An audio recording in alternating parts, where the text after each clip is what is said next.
창세기 21장 22절부터 34절 말씀입니다.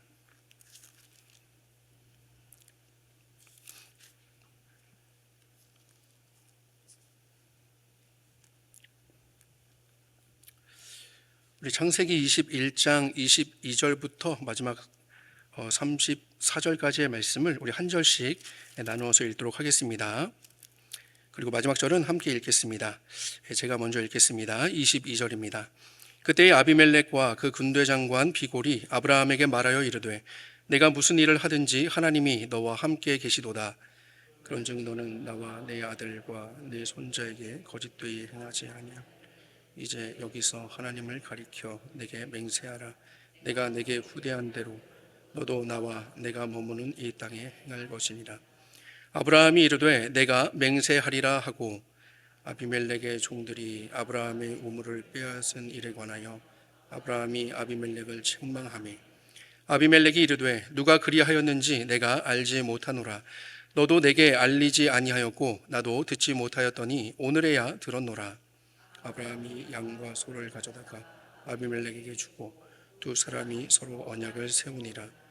아브라함이 7 암양 새끼를 따로 놓으니 아비멜렉이 아브라함에게 이르되 이 7 암양 새끼를 따로 놓으면 어찌미냐. 아브라함이 이르되 너는 내 손에서 이 암양 새끼 7을 받아 내가 이 우물 판 증거를 삼으라 하고 서로 맹세하였으므로 그곳을 부엘세바라 이름하였더라. 그들이 부엘세바에서 언약을 세우매 아비멜렉과 그 군대 장관 비골은 떠나 블레셋 사람의 땅으로 돌아갔고 아브라함은 부엘세바에 에셀나무를 심고 거기서 영원하신 하나님 여호와의 이름을 불렀으며 함께 읽겠습니다. 그가 블레셋 사람의 땅에서 여러 날을 지냈더라. 아멘. 오늘 본문에 소개되고 있는 이 아비멜렉은요, 블레셋에 위치한 그 성읍인 그랄이라는 곳의 그런 왕입니다. 블레셋은 아마 익숙하시죠. 블레셋은 이제 팔레스타인을 가리키는 성경의 지명이죠. 마치 이집트를 애굽이라고 하는 것처럼 성경은 이 팔레스타인을 블레셋이라고 그렇게 부릅니다. 이 아비멜렉은 그 땅의 성읍 중에 하나인 그랄이라는 성읍의 왕입니다. 이 아비멜렉이라는 이름의 뜻은 나의 아버지는 왕이시다라는 그런 뜻인데요. 이 아비멜렉의 이름을 개인의 이름으로 보는 사람도 있고 또 개인의 이름이라기보다는 마치 그 애굽 왕의 그 칭호인 파라오를 바로라고 부르잖아요. 이 바로인 것처럼 그랄 왕의 그 칭호로 보는 사람도 있습니다. 하지만 우리는 이 시간에 어떤 결정도 내리지 않고 이 성경대로 그냥 그랄 왕인 아비멜렉으로 우리는 보도록 하겠습니다. 이 아비멜렉은요, 오늘 본문인 21장에 처음 등장하는 그런 인물은 아니죠. 매일 성경을 따라서 쭉 성경을 묵상하신 분이라면 이미 이 아비멜렉 이거 전에 봤는데 바로 직전 장에서 나오는 그런 왕입니다. 바로 앞장인 20장에도 등장하는데 그때 이제 소돔과 고모라가 멸망한 이후에 이 아브라함은 거처를 이동하였습니다. 그래서 아비멜렉이 통치하는 그 그랄로 들어갔죠. 거기에서 거류를 합니다. 그때에도 근데 이 아브라함은 예전에도 한번 실수를 했는데요, 똑같은 실수를 저지르죠. 자신의 아내를 아내로 소개하지 않고 자신의 아내를 누구라고 소개할까요? 누이라고 그렇게 소개를 합니다. 여동생이라고 소개를 하죠. 결국 이전과 똑같이 이 그랄 왕인 아비멜렉에게 자기의 아내를 보낼 수밖에 없게 되었습니다. 그런데 그 밤에 하나님이 이방인의 왕인 이 아비멜렉의 꿈에 현몽하신 것이죠. 그리고는 경고를 하십니다. 네가 데려간 이 여인으로 말미암아 네가 죽을 거다. 왜냐하면 그는 남편이 있는 여자이기 때문이다. 이 아비멜렉은 황당했겠죠. 지금 남편이 있다는 소식을 듣지 못했기 때문입니다. 그저 이 아브라함이 오빠이고 그냥 남편이 없는 여인인 줄 알고 데리고 왔는데, 사람을 통해서 데리고 왔는데 이제 하나님이 그렇게 이제 말씀하시는 거예요. 그래서 아비멜렉은 이 일에 대해서 결백하였죠. 그리고 아직 이제 사라를 가까이 하지 않았습니다. 하나님은 아비멜렉이 죄를 범하기 전에 막으시기 위해서 그에게 경고를 하신 것이죠. 아비멜렉은 다음날 그 아브라함을 부릅니다. 그리고 따져 묻습니다. 그럴만하죠. 하마터면 자기와 자기의 나라가 큰 화를 당할 뻔했으니까요.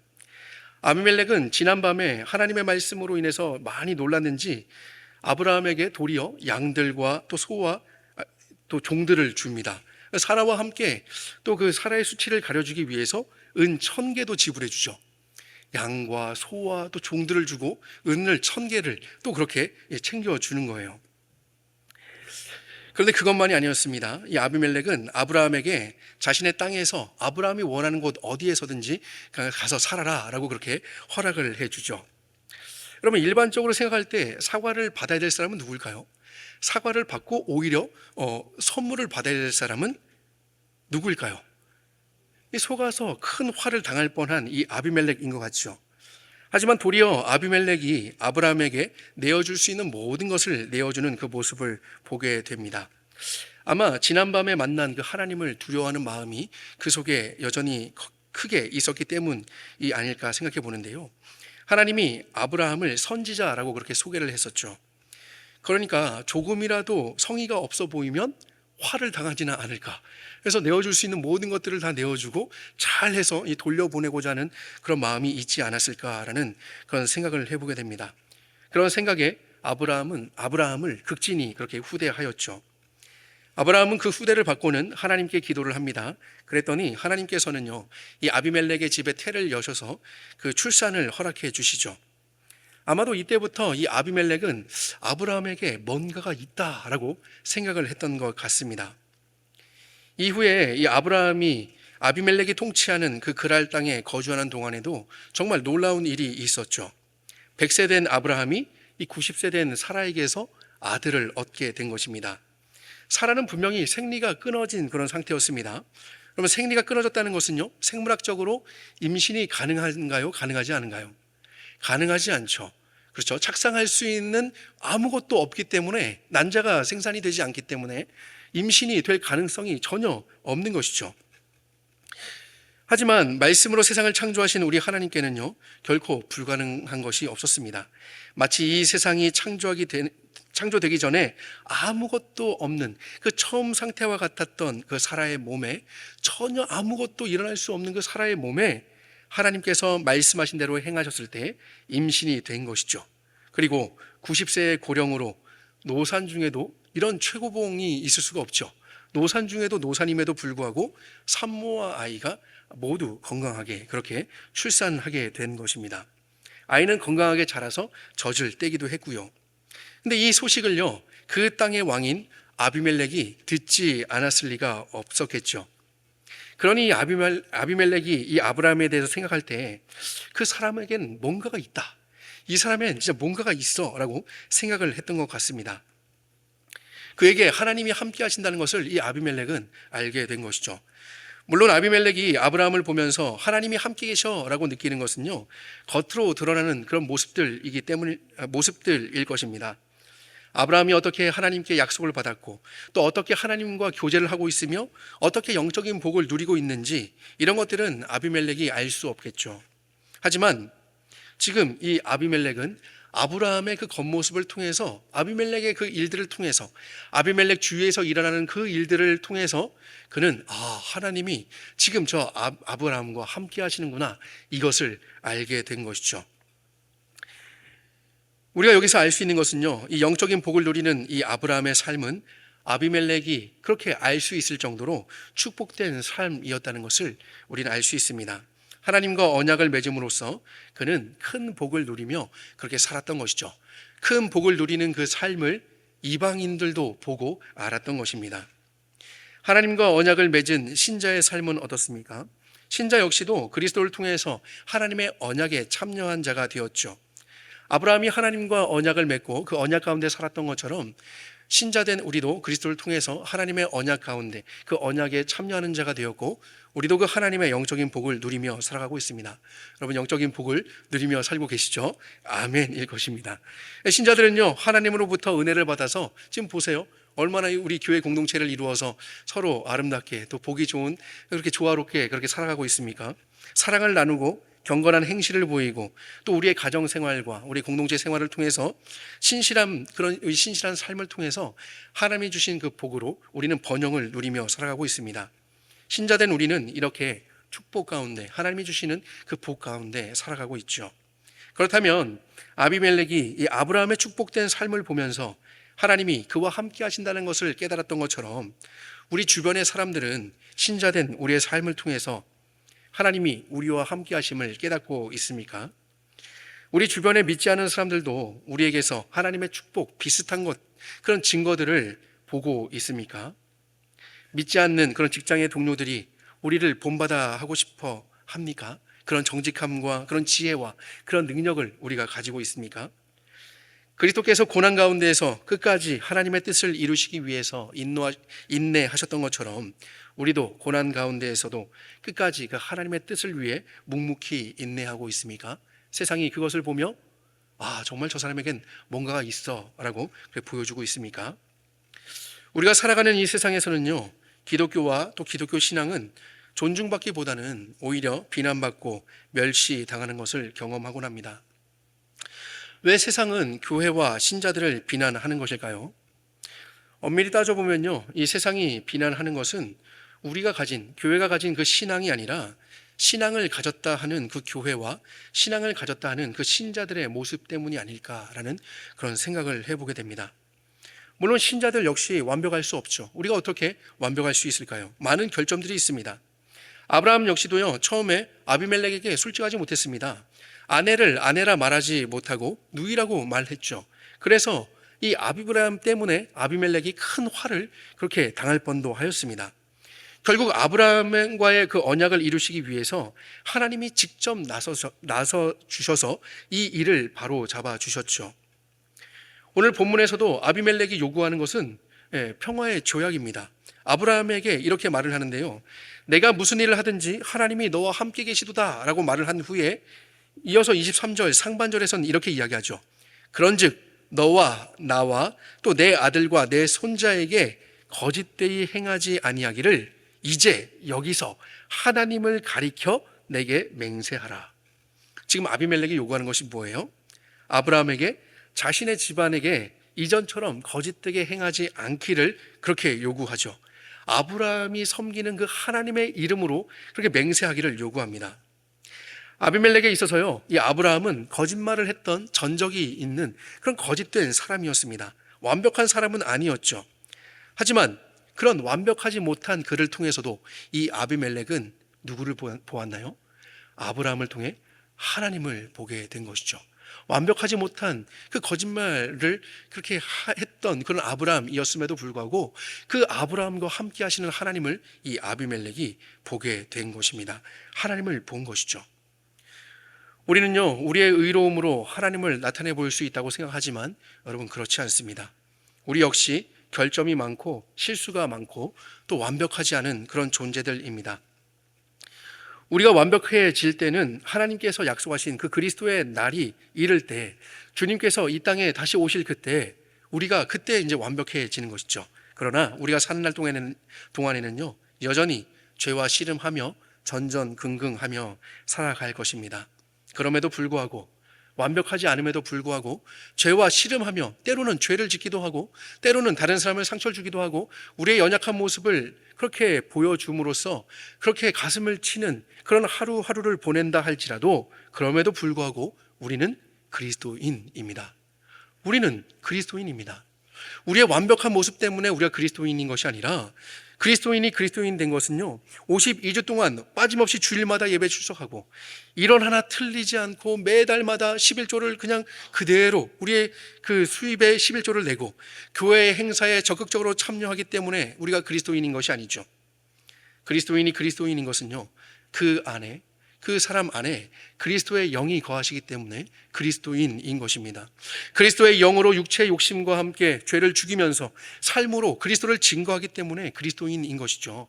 물론 완벽한 삶까지 뒤따르면 좋겠지만요, 완벽한 삶이 아님에도 불구하고 세상이 그리스도인들을 존중할 수 있는 것은 그들 속에 계시는 그리스도를 발견할 때 그리스도인들을 존중하게 되는 것이죠. 완벽하지는 못하지만 그리스도를 힘입어 그리스도를 닮은 삶을 살아가려고 애쓸 때 세상은 아비멜렉과 같이 우리의 모습을 통해서 하나님을 보게 될 것입니다. 여러분, 그리스도께서 이 땅에 계실 때 제자들에게 빛이다 라고 말씀하셨죠. 너희는 세상의 빛이니 라고 말씀하셨습니다. 세상의 빛 같은 것, 빛 비스무리한 것, 소금, 같이 좀 짠 것 같은 것, 이것이 아니라 소금과 빛이라고 콕 집어서 말씀하셨죠.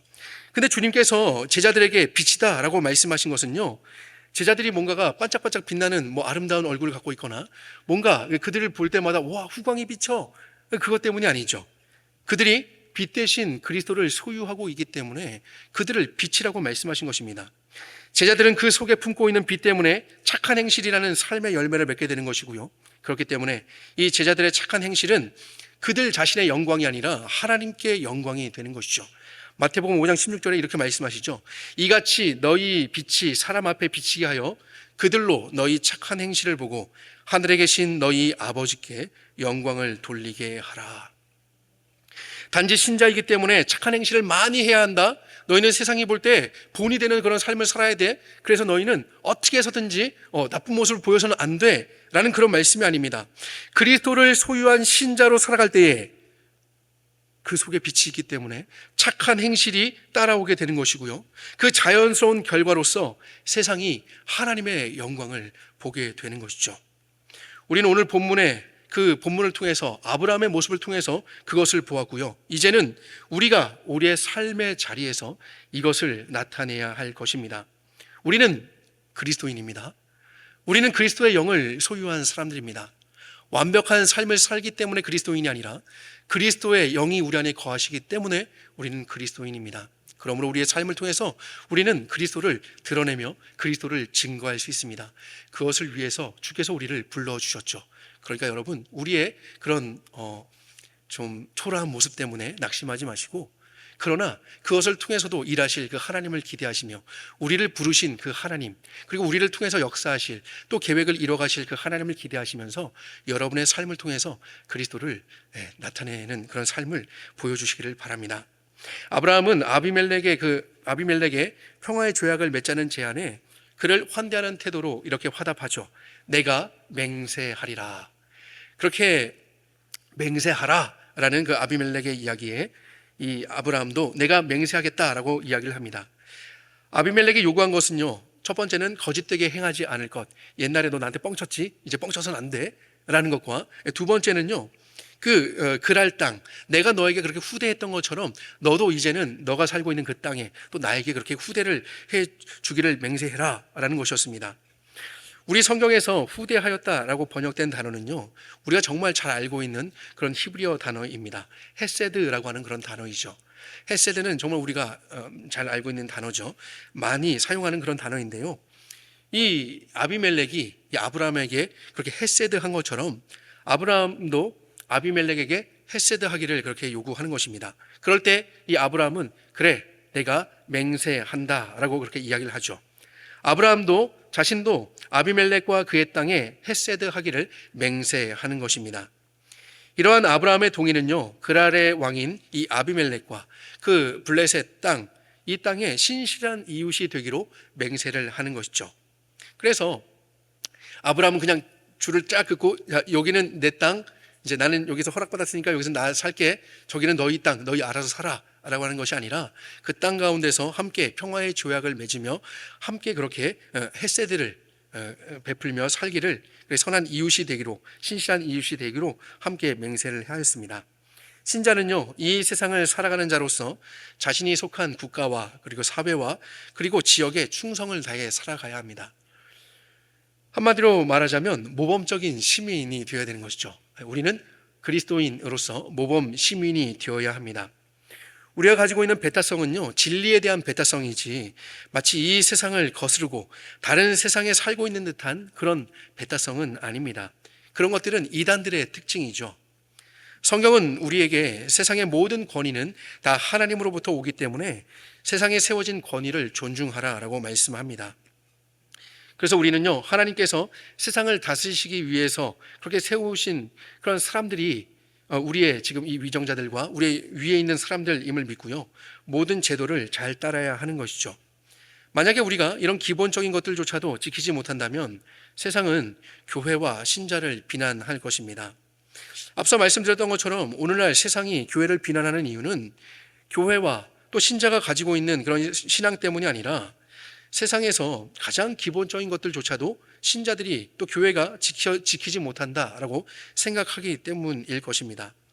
어쩌면 신자인 우리들도요, 각종 뉴스들을 통해서 들려오는 그 소식들을 보면서, 이 교회들의 이야기를 보면서 아마 그 신자들의 모습을, 또 다른 교회의 모습을 안타깝게 여긴 적도 있을 것입니다.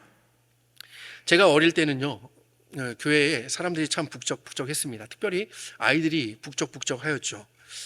물론 요즘보다 아이들의 수가 더 이제 많았기 때문에 그럴 수도 있겠지만, 그 교회에 대한 그 부모님들의 기대가 있었기 때문입니다.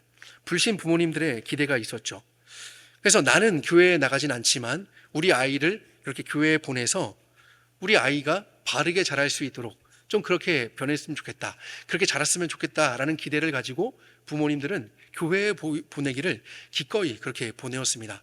그래서 불신 가정에 전화를 통해서 주일 아침마다 전화해서 막 이제 엄마가 안 깨워서 보내주시면요, 전화해서 너 안 왔으면 막 전화해서 깨워달라고 요청하기도 하고, 그래서 부모님이 교회는 나가시진 않지만 아이들을 교회를 보내는 것을 정말 기꺼이 또 즐거운 마음으로 그렇게 보내주셨던 때가 있습니다.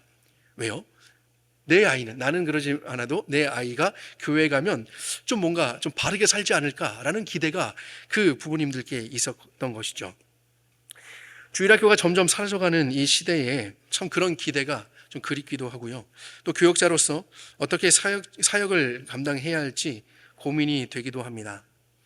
우리가 이제 이후에 계속 살펴보겠지만 세상과 평화의 조약을 맺는다고 해서 세상에 속해서 살아가거나 혹은 세상에 굽신거려야 한다라는 그런 의미는 아닙니다. 세상의 평화의 조약을 맺는다는 것은요, 세상에게 우리가 가지고 있는 그런 헤세드, 우리가 가지고 있는 그 인애를 보여주는 것이지, 그것이 세상에 굴복하거나 세상에 대해서 비열하게 그렇게 살아가야 된다는 의미는 아닌 것이죠. 여러분, 본문을 계속 보면요, 아브라함은 평화의 조약을 맺은 후에 한 가지의 문제를 제기합니다. 25절을 보면 아비멜렉의 종들이 아브라함의 우물을 빼앗은 일에 관하여 아브라함이 아비멜렉을 책망하매라고 말씀하죠. 지금 이 말씀에서 보면은 이거 좀 긴장이 돼요. 분명히 평화의 조약을 맺은 다음에 그 뭔가 좋게 끝나는 것 같은데 갑자기 아브라함이 아비멜렉을 책망한다라고 그렇게 이제 이야기하기 때문이죠. 아브라함은 평화의 조약을 맺기로 맹세는 하였지만 아비멜렉에게 굽신거리지는 않았습니다. 진정한 평화는요, 서로 다툼이 일어나지 않도록 쉬쉬하는 것으로 지속되지 않습니다. 아마 가정에서도 경험해 보셨겠지만 한두 번 쉬쉬하다가는 나중에는 어떻게 돼요? 폭발하죠. 예. 그것이 이제 점점 쌓이다가 나중에는 요만한 것 가지고 괜히 이전의 것들이 폭발하여서 그냥 진노의 날이 그 가정 가운데 임하는 것을 경험하셨을 것입니다. 진정한 평화는 여러분 쉬쉬하는 것으로 그렇게 유지가 되지 않습니다. 진정한 평화는요, 정의가 뒷받침되어야 유지될 수 있는 것이죠. 아브라함은 아비멜렉의 종들이 자신의 우물을 빼앗은 그 일에 대해서 책망을 하였습니다. 우리 성경에는 책망이라는 단어로 좀 번역이 되었지만 이 단어는요, 우리가 흔히 알고 있는 것처럼 그렇게 막 꾸짖고 막 이렇게 이런 단어가 아닙니다. 일의 자초지정을 알기 위해서 조목조목 이제 물어본 것이죠. 아브라함은 일전에 아비멜렉의 종들이 자신의 그 우물을 빼앗은 일에 대해서 대체 그 일이 왜 어떻게 그렇게 일어났는지 이것을 알기 위해서 진상규명, 우리 요즘에 잘 알고 있는 많이 들려오는 그런 단어였죠. 진상규명을 위해서 그렇게 이제 요구를 한 것입니다. 평화를 맹세하고는 바로 책망하였다라는 것이 다소 어색하게 그렇게 여겨질 수 있지만 이 아브라함은요, 진정한 평화를 위해서는 발생한 그 문제가 발생할 때마다 공정하게 해결할 수 있는 능력이 필요하다는 것도 알았던 것이죠. 진정한 평화를 유지하기 위해서는 문제가 발생할 때마다 쉬쉬하고 그냥 그래 좋게 넘어가 하는 이것이 아니라 그 문제를 정의롭게 공정하게 해결할 능력이 있어야, 그 문제를 그렇게 해결을 해야 진정으로 참 평화를 유지할 수 있다는 것을 이 아브라함은 알았습니다. 평화를 맹세했다고 해서 문제 자체가 발생하지 않는다는 그런 보장도 없는 것이죠. 그렇다고 또 진정한 평화라고 해서 문제가 발생하지 않는 것이 진정한 평화는 아닙니다. 건강하게 그 문제를 해결할 수 있을 때에 그 진정한 평화가 또 유지가 되는 것이죠. 그런데 아비멜렉의 반응은요, 조금 생뚱맞습니다. 26절에서 아비멜렉은 이렇게 이야기하죠. 누가 그리하였는지 내가 알지 못하노라. 너도 내게 알리지 아니하였고 나도 듣지 못하였더니 오늘에야 들었노라. 오늘에야 들었다. 네가 지금 이야기하니까 내가 지금 안 거야 라고 이야기를 하죠. 이 히브리어 성경을 보면요, 이 아비멜렉의 말에는요, 강한 부정어가 각각의 동사 앞에 계속 쓰입니다. 그의 결백함을 강하게 주장하고 있는 것이죠. 내가 진짜 알지 못했었고 너도 진짜 말하지 않았었고 나도 진짜 듣지 못했었다라고 그렇게 이야기하죠. 진짜 모르쇠로 지금 일관하고 있는 것입니다. 진짜 몰랐다. 다 완료형으로 나는 도무지 지금까지 몰랐어 라고 이야기하고 오늘에서야 내가 듣고 그런 일이 있었구나 라는 것을 알았다라고 이야기를 하는 것이죠. 정말 결백한 것 같아요. 정말 그 일에 대해서 정말 몰랐던 것 같아요. 근데 아무리 몰랐어도 그런 일이 있었냐, 참 유감스럽다, 이 정도는 좀 말해도 좋을 것 같은데 아비멜렉은 그냥 자신의 결백을 강하게 그렇게 주장을 하죠. 이에 대해서 아브라함의 태도는 어떻습니까? 만약 여러분들이라면 어떠시겠어요? 어떤 일에 대해서 좀 손해를 본 그 일을 가지고 좀 이렇게 좀 이런 일이 있었어 라고 따져 물었는데 야, 나 몰랐어. 야, 난 오늘 처음 알았어. 아니야, 난 그럴 의도가 아니었어 라고 그냥 변명만 한다면 여러분들은 그랬구나, 알았어 하고 그렇게 이제 넘어가시겠어요? 아니, 그래도 하면서 그래도 좀 미안하다는 말 한마디는 좀 듣고 싶지 않으시겠어요? 근데 오늘 아브라함의 태도는요, 따져들면서 싸우지 않습니다. 그는 양과 소를 가져다가 아비멜렉에게 주고 서로 언약을 세우죠. 언약을 세운 후에는요, 선물을 주었는데 이 아브라함은 이 아비멜렉에게 양과 소를 준 것입니다. 근데 그것으로 그치지 않고 이 아브라함은 7 암양 새끼를 따로 놓았어요. 아비멜렉은 양과 소를 받고 이제 언약을 다 이제 맺었다라고 생각을 했는데 궁금했던 거죠. 왜 저렇게 새끼 암양 7마리는 저기다 그냥 두었을까? 그래서 아브라함에게 아비멜렉이 묻습니다. 그랬더니 아브라함은요, 이 7 암양 새끼를 아비멜렉에게 주면서 자기가 이 우물을 판 증거로 삼아라라고 그렇게 이야기를 하죠. 그 암양 7마리, 그러니까 암양 새끼 7마리는 바로 이 우물이 자신이 판 것을 증명하기 위해서 준 것입니다. 이 고대 시대의 우물은 생명을 유지하는 정말 중요한 것이었죠.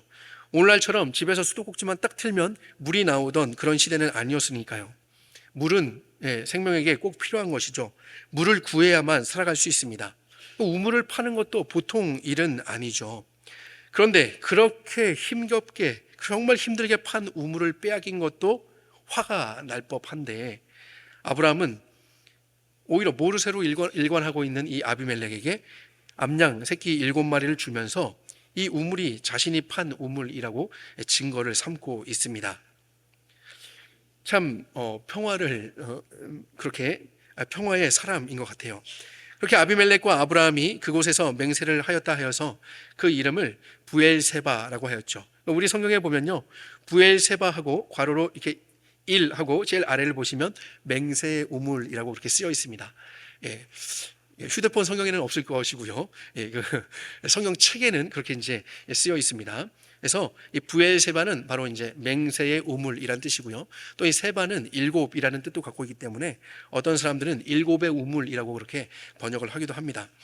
어쨌든 이곳에서 아비멜렉과 이 아브라함이 맹세를 하여서 언약을 세웠기 때문에 부엘세바, 맹세의 우물이라고 그렇게 이름을 지었습니다. 자신이 손해를 보면서까지 정의를 고수하는 이 아브라함의 모습은요, 약간의 그 손해를 보는 것을 두려워하면서 침묵할 수도 있는 좀 우리를 돌아보게 합니다. 여러분, 우리는 그리스도인이라는 것을 앞서 살펴보았죠. 우리는 그리스도인입니다. 근데 그리스도인은 진리의 사람들이죠. 정의의 사람들입니다. 하나님께서도요, 죄인의 죄를 용서하시기 위해서 독생자를 희생하시면서 공의를 그렇게 실현하셨습니다. 우리 하나님은 분명 말씀 한마디로 그렇게 모든 것을 다 하실 수 있는 전능하신 하나님이시지만, 그 죄의 문제도 말씀 한마디로 해결하실 수 있는 하나님이시지만, 하나님은요, 공의롭게 자신의 아들을 희생하시면서 그 문제를 해결하셨습니다. 이제는 우리도 우리의 삶의 자리에서 정의를 구현하며 또 우리와 함께 하시는 그 하나님의 공의, 그 공의의 하나님을 드러내야 하겠죠. 아브라함은 아비멜렉과 헤어진 후에 브엘세바에 그 에셀나무를 심고 거기서 영원하신 하나님 여호와의 이름을 불렀습니다. 근데 모세는 이렇게 재미있게 표현을 했어요. 32절을 보시면요, 그들이 브엘세바에서 언약을 세움에 아비멜렉과 그 군대 장관 비골은 떠나 블레셋 사람의 땅으로 돌아갔고, 그 블레셋 사람의 땅으로 돌아갔고 라고 기록을 하고는요, 33절에서는 아브라함은 브엘세바에 에셀 나무를 심고 거기서 영원하신 하나님 여호와의 이름을 불렀으며 라고 기록을 하죠. 32절에서 아비멜렉과 비골은 브엘세바를 떠나서 어디로 갔다고요? 어느 땅으로 갔다고요? 블레셋 사람의 땅으로 돌아갔다라고 합니다. 그럼 여기서 질문을 하나 드리겠습니다. 문제입니다.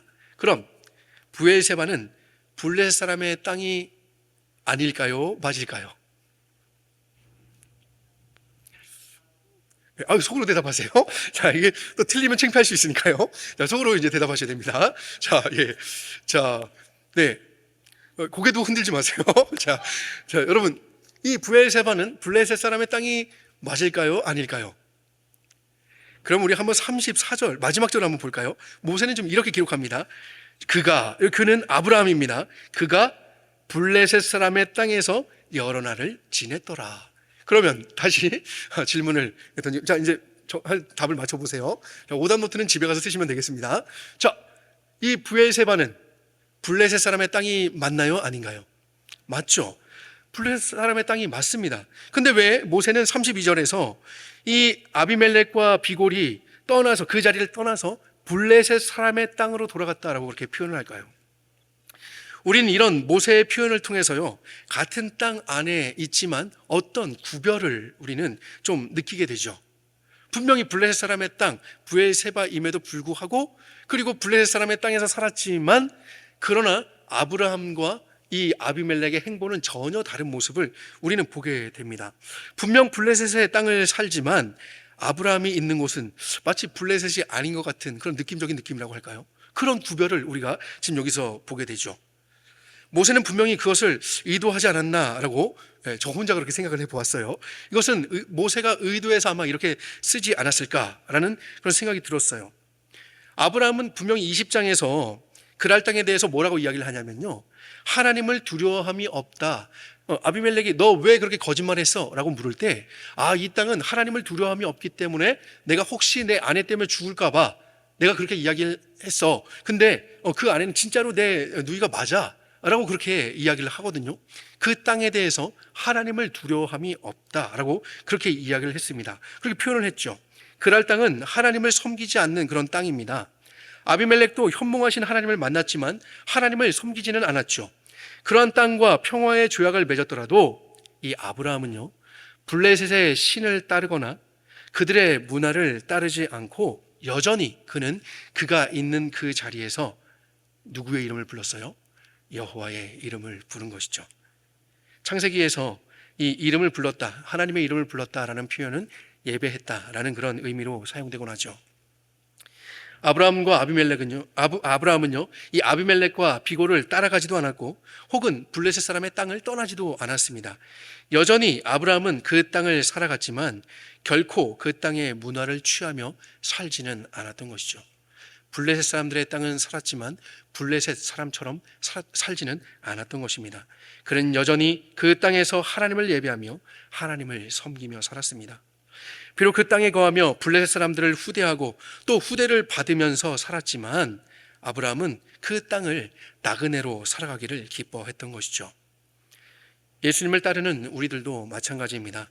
하나님을 섬기지 않는 이 블레셋과 같이 죽어가는 이 세상이지만, 그러나 우리는 이 세상을 살아갈 때 우리는 이 세상과 다르게 살아가는 것이죠. 물론 하나님이 이 세상을 통해서 우리에게 허락하신 평화롭고 풍요롭게 살 수 있도록 주신 모든 것들은 우리가 받아들여도 됩니다. 취해도 됩니다. 죄 짓는 것이 아니라면 여러분, 우리는 하나님이 주신 복으로 여기고 이 세상의 것들을 취할 수 있습니다.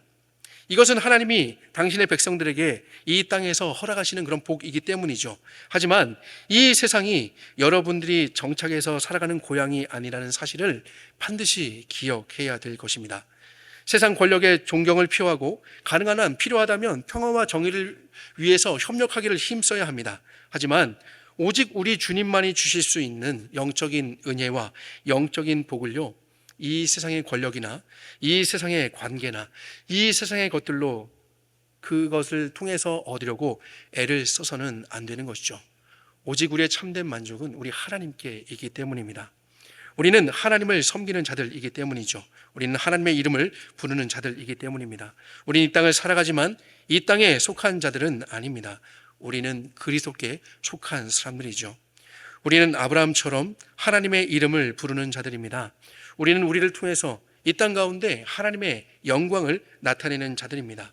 예배의 자리에서만 하나님의 이름을 부르는 자들이 아니라 우리의 그 삶의 자리에서도 하나님의 이름을 부르는 자들로 살아가는 우리가 되기를 소망합니다. 더 이상 우리를 통해서 하나님이 비난받거나 업신여김 당하는 것이 아니라 우리의 그 착한 행실들을 통해서 세상이 하나님의 영광을 보게 되기를 소망합니다. 우리가 그런 그리스도인이 되기를 소망합니다.